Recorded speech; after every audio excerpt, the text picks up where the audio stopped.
തിരൂർ നഗരസഭയിലേക്ക് വ്യാപാരി വ്യവസായി ഏകോപന സമിതി നടത്തിയ മാർച്ച് രാഷ്ട്രീയ പ്രേരിതമാണോ? വരാൻ പോകുന്ന തെരഞ്ഞെടുപ്പ് മുന്നിൽ കണ്ട് UDF ഭരണസമിതിയെ ഇകഴ്ത്തി കാണിക്കുവാനുള്ള നാടകമാണോ ഇത്?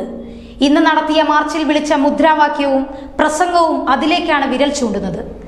UDFൽ ഭിന്നതയുണ്ടാക്കുന്ന തരത്തിലുള്ള പ്രചരണങ്ങൾ പടച്ചുവിട്ട് തിരൂരിലെ വ്യാപാരി സംഘടന രമ്യതയിൽ എത്തുന്നതിനു മുന്നേ ക്യാൻസർ പരത്തുന്ന സാധനങ്ങൾ വിൽക്കുന്ന വ്യാപാരമേള.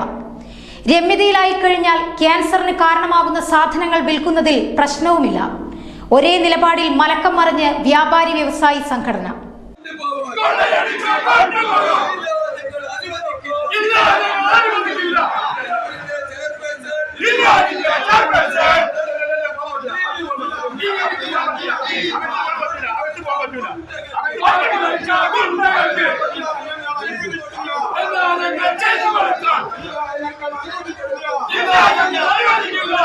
കഴിഞ്ഞ കുറച്ചു ദിവസങ്ങൾക്ക് മുന്നെയാണ് തിരൂർ നഗരസഭ സ്റ്റേഡിയത്തിൽ വ്യാപാരമേള നടക്കുമുള്ള എക്സ്പോയ്ക്ക് തിരൂർ നഗരസഭ അനുമതി നൽകിയത്.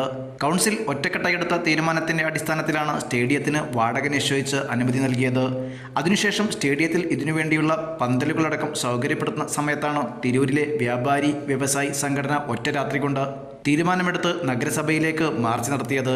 എന്നാൽ ഈ വിഷയം രമ്യമായി പരിഹരിക്കുന്നതിനു വേണ്ടി നഗരസഭാ അധ്യക്ഷ AP നസീമ ഇരുവിഭാഗങ്ങളെയും വിളിച്ച് ചർച്ച നടത്തി.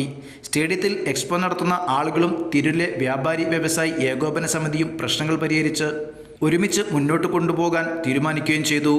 ഒരുമിച്ചെടുത്ത തീരുമാനത്തിൽ നിന്നും വ്യാപാരി വ്യവസായി സംഘടന പിന്നീട് മാറി നിൽക്കുകയും വീണ്ടും നഗരസഭയ്ക്കെതിരെ ഇന്ന് മാർച്ചുമായി രംഗത്ത് വരികയും ചെയ്തു.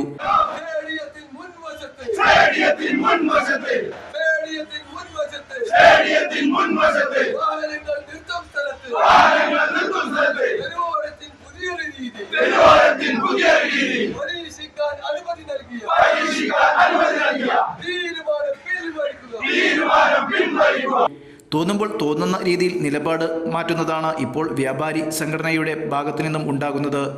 സ്റ്റേഡിയത്തിൽ വരുന്ന വ്യാപാരമേളയിൽ ഏറ്റവും തരം താഴ്ന്ന രൂപത്തിലുള്ള വസ്ത്രങ്ങളടക്കമുള്ള സാധനങ്ങളാണ് വിൽക്കപ്പെടുകയെന്നതും അത് ക്യാൻസറിന് പോലും കാരണമാകുമെന്നും പറഞ്ഞ് വ്യാപാരി സംഘടനാ പ്രസിഡന്റ് പിന്നീട് പറഞ്ഞത് ഞങ്ങൾ അവരുമായി രമ്യതയിലെത്തിയെന്നും ഒരുമിച്ച് മുന്നോട്ട് പോകുവാനുള്ള തീരുമാനവുമായെന്നാണ്. ക്യാൻസർ പരത്തുന്ന സാധനങ്ങൾ വിൽക്കുന്ന ആളുകളുടെ രമ്യതയിൽ മുന്നോട്ട് പോകാൻ തീരുമാനമെടുത്തപ്പോൾ ഇത്തരം വസ്തുക്കൾ വിൽക്കുന്നതിൽ പ്രശ്നമില്ല എന്ന നിലപാടിലേക്ക് വ്യാപാരി സംഘടന മാറിയെന്നതും ശ്രദ്ധിക്കേണ്ട കാര്യമാണ്. എന്തുതന്നെയായാലും നഗരസഭ ഭരണസമിതിക്കും നഗരസഭ ഭരിക്കുന്ന മുസ്ലിം ലീഗ് പാർട്ടിക്കുമെതിരെ രംഗത്തു വന്ന വ്യാപാരി വ്യവസായി സംഘടനയ്ക്കെതിരെ മുസ്ലിം ലീഗും ഇനി നോക്കി നിൽക്കുമോ എന്നുള്ളത് കണ്ടറിയേണ്ട കാര്യമാണ്. ന്യൂസ് 99 തിരൂർ.